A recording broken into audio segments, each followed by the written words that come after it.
Hi friend, कैसे हो? I hope कि आप लोग अच्छे होंगे। आपके यूट्यूब चैनल इसके क्लास में हम स्वागत करते हैं। आज आपके लिए प्रैक्टिस है सर्वोच्च न्यायालय। टॉपिक क्या है? सर्वोच्च न्यायालय। सर्वोच्च न्यायालय के टॉप 20 क्वेश्चंस इसमें डिस्कस करेंगे। समझिए तो वो आपको प्रैक्टिस सेट भी है और आपको हर एक क्वेश्चंस के लिए 5 सेकंड का समय मिलेंगे, जो कि आपको चूज करना है जो सही होगा। अगर आप जितना सही करते हैं मेरे साथ भी शेयर कीजिएगा तो 20 क्वेश्चन में आप कितना करते हैं, क्योंकि जो क्वेश्चन यहाँ कराएंगे वो प्रीवियस ईयर भी क्वेश्चन है और आने वाले आपके जो भी एग्ज़ाम है कंपटीशन के, उसमें आपको बहुत ही सहायता करेंगे। ऐसे क्वेश्चंस इसमें डाले हुए जो कि अक्सर स्टूडेंट से वो सब क्वेश्चन छूट जाते हैं। ओके, चलिए आते हैं क्वेश्चन देखते हैं। अगर चैनल पर नए हैं तो इसके क्लासेस को सब्सक्राइब कीजिएगा और बेल घंटी को दबा दीजिएगा, ताकि आपको मेरा वीडियो का नोटिफिकेशन आप तक पहुँचते रहे। ओके दोस्तों, चलिए आते हैं क्वेश्चन पे। क्वेश्चन नंबर वन है, ये क्वेश्चन पूछा भी गया है 2003 में। भारतीय संविधान के किस भाग में संघीय न्यायपालिका का उल्लेख किया गया है? ये बताना है। यहाँ 4 ऑप्शन की दिया हुआ है। आपको 5 सेकंड समय मिलते हैं। समय स्टार्ट होते हैं।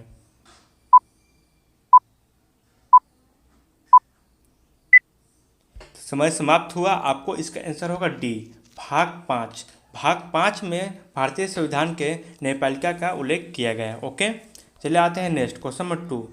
क्वेश्चन नंबर 2 है, संविधान के व्याख्याकार और संरक्षक कौन है? ये बताना है। आपको समय स्टार्ट होते हैं।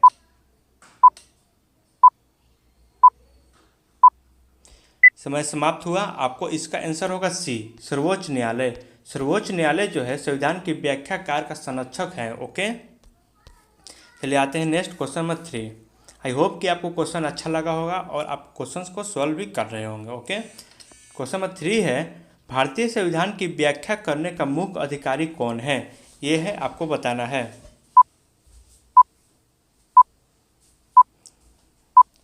यहाँ आपको समय समाप्त होता है। इसका आंसर डी होगा, सर्वोच्च न्यायालय। सर्वोच्च न्यायालय जो है भारतीय संविधान की व्याख्या करने का मुख्य अधिकारी है। ओके, नेक्स्ट आते हैं क्वेश्चन नंबर 4। क्वेश्चन नंबर 4 है जो कि 1998 में रिपीट हुआ क्वेश्चन है। तो ये क्वेश्चन आपको बताना है, निम्नलिखित में से किसके अंतर्गत भारत में सर्वप्रथम सर्वोच्च न्यायालय की स्थापना हुई थी? किसके अंतर्गत?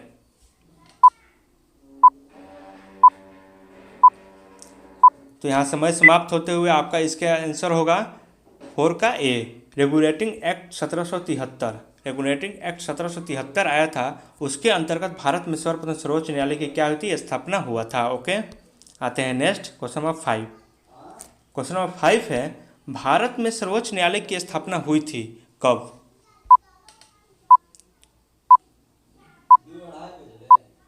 इसका आंसर होगा option number C.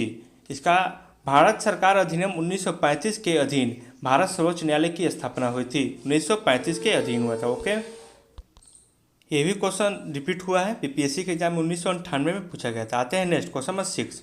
Question number 6 है, मूल रूप से संविधान में सर्वोच्च न्यायालय में मुख्य न्यायाधीश के अतिरिक्त कितने न्यायाधीश की व्याख्या की थी? ये बताना है। आपका टाइम स्टार्ट होता है अब। समय समाप्त होते हैं। यहाँ पर ऑप्शन होगा बी, 7। मूल रूप से जो संविधान में सर्वोच्च न्यायालय के मुख्य अतिरिक्त न्यायाधीश की व्याख्या होती वो 7 हुआ था। ओके, 7 न्यायाधीशों की व्याख्या हुआ था। चलिए आते हैं next question number 7। Question number 7 है, वर्तमान में सर्वोच्च न्यायालय में मुख्य न्यायाधीश के अतिरिक्त कितने न्यायाधीश का प्रावधान किया गया है? ये बताना है।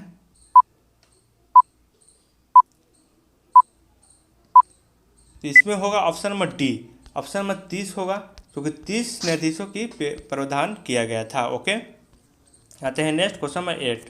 क्वेश्चन नंबर 8 है, उच्चतम न्यायालय के न्यायाधीशों की संख्या में वृद्धि करने की शक्ति किसके पास है? 4 ऑप्शन है, आप गेस कर सकते हैं।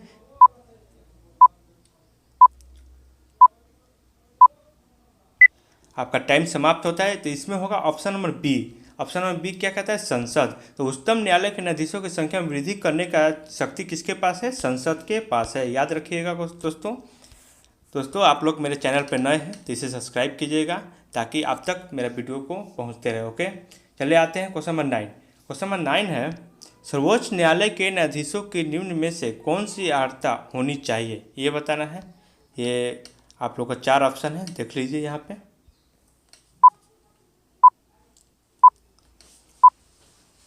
तो इसका होगा ऑप्शन नंबर डी, उपयुक्त में से कोई भी। उपयुक्त में से कोई भी यानी कि वह किसी एक उच्च न्यायालय में लगातार कम से कम 5 वर्ष तक न्यायाधीश के रूप में कार्य कर चुके हों, ये भी हो सकता है। या वह किसी किसी एक या अधिक उच्च न्यायालयों में लगातार 10 वर्ष तक काम किए हों, या वह एक पराकंत विधेयता है। ओके, ये तीनों में से कोई भी। ओके, सर्वोच्च न्यायालय के न्यायाधीशों के निम्न में से कौन सी अर्हता होनी चाहिए, मतलब कोई भी एक होना चाहिए। आते हैं नेक्स्ट क्वेश्चन नंबर 10 है सर्वोच्च न्यायालय के मुख्य न्यायाधीश की नियुक्ति कौन करता है, ये बताना है। टाइम स्टार्ट होते हैं आपका। तो यहाँ होगा ऑप्शन नंबर ए, राष्ट्रपति। सर्वोच्च न्यायालय के मुख्य न्यायाधीश की नियुक्ति कौन करते हैं, राष्ट्रपति करते हैं, याद रखिएगा। चलिए आते हैं next question number 11। Question number 11 है सर्वोच्च न्यायालय के अन्य न्यायाधीशों की नियुक्ति कौन करता है, ये बताना है। 4 ऑप्शन दिया हुआ है, गेस कीजिए।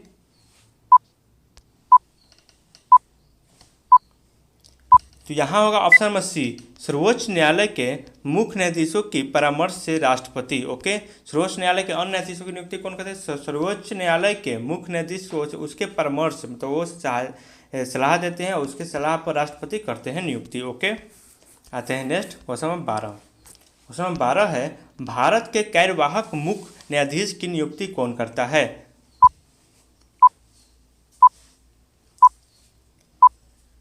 इसका होगा ऑप्शन नंबर सी, राष्ट्रपति। तो भारत के कार्यवाहक मुख्य न्यायाधीश की नियुक्ति कौन करता है, राष्ट्रपति करते हैं। ओके, आते हैं next question number 13। Question number 13 है राष्ट्रपति सर्वोच्च न्यायालय के अन्य न्यायाधीशों की नियुक्ति किसके परामर्श से करते हैं, ये बताना है। टाइम स्टार्ट होते हैं आपका। इसका होगा ऑप्शन नंबर ए, सर्वोच्च न्यायालय के मुख्य न्यायाधीश से। सर्वोच्च न्यायालय के जो मुख्य न्यायाधीश होते हैं वो राष्ट्रपति सर्वोच्च न्यायालय के अन्य न्यायाधीशों की नियुक्ति करते हैं। ओके, परामर्श करते हैं। आते हैं नेक्स्ट क्वेश्चन नंबर 14 है सर्वोच्च न्यायालय में तदर्थ न्यायाधीशों की नियुक्ति किस देश के न्याय प्रणाली से प्रेरित है, ये बताना है। 4 देश के नाम लिखे हुए हैं, तो किस देश से, मतलब सर्वोच्च न्यायालय का जो नियम कानून है वो किस देश से मतलब है। यहाँ अब टाइमर स्टार्ट होते हैं आपका। यहाँ होगा option number D, France. Okay, France जो देश है इससे हमारे सर्वोच्च न्यायालय में तदर्थ न्यायाधीश की नियुक्ति किस देश से, तो फ्रांस देश से परामर्श होते हैं। ओके, चलिए आप बढ़ते हैं नेक्स्ट क्वेश्चन की ओर। क्वेश्चन नंबर 15, भारतीय संविधान में तदर्थ न्यायाधीशों की नियुक्ति का प्रावधान है, ये बताना है। 4 ऑप्शन आप गेस कीजिए।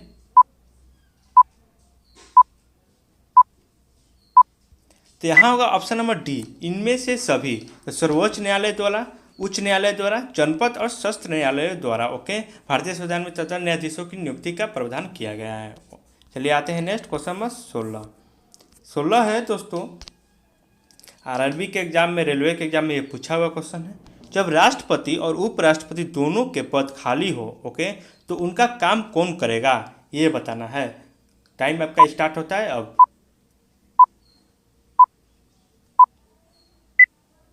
टाइम समाप्त। यहाँ होगा ऑप्शन नंबर सी, भारत के मुख्य न्यायाधीश। ओके, जब राष्ट्रपति और उपराष्ट्रपति दोनों के पद खाली हो तो वहाँ पे काम कौन करेगा, भारत के मुख्य न्यायाधीश करेंगे।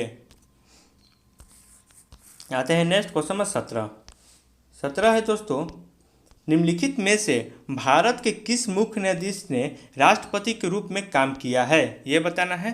वो भारत के मुख्य न्यायाधीश थे और राष्ट्रपति के रूप में भी काम किए हुए हैं। 4 ऑप्शन है, गेस कीजिए।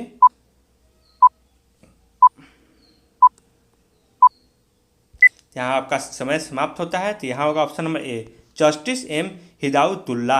ये जो मुख्य न्यायाधीश भी थे और भारत के राष्ट्रपति के रूप में भी काम किए हैं, इनका नाम याद रखिएगा, जस्टिस एम हिदायतुल्ला। ओके, आते हैं नेक्स्ट क्वेश्चन की ओर बढ़ते हैं। ये क्वेश्चन यूपीएससी 2001 में पूछा हुआ था।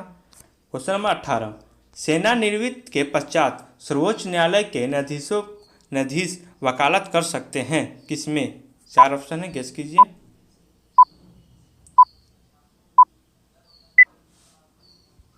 तो यहाँ होगा ऑप्शन नंबर डी, किसी भी न्यायालय में नहीं। अगर सेवानिवृत्ति के पश्चात सर्वोच्च न्यायालय के न्यायाधीश वकालत कर सकते हैं तो कोई भी न्यायालय में नहीं कर सकते हैं। ओके, नेक्स्ट आते हैं क्वेश्चन नंबर 19। क्वेश्चन नंबर 19 है, सर्वोच्च न्यायालय के अधिकार क्षेत्र में वृद्धि करने का अधिकार किसे प्राप्त है? ये बताना है। 4 ऑप्शन दिए हुए हैं, गेस कीजिए।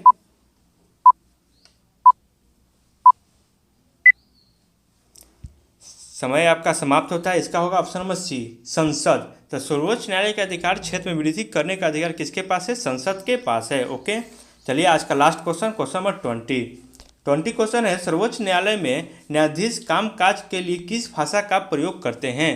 बताइए।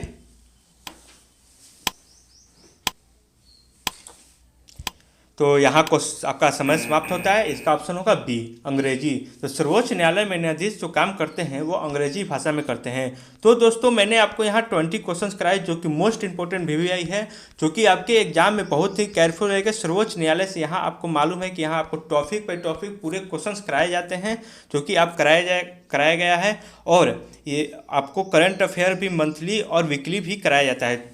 और मेरे वीडियो चैनल से जुड़े रहिएगा, क्योंकि इसमें आपको एग्जाम में इससे बहुत ही फायदे होंगे। और चैनल पर नए होंगे तो चैनल को सब्सक्राइब कीजिएगा और जितना हो सके अपने दोस्तों और मित्रों में शेयर जरूर कीजिएगा। चलिए आज के लिए इतना ही। धन्यवाद। मिलते हैं नेक्स्ट क्लास कल।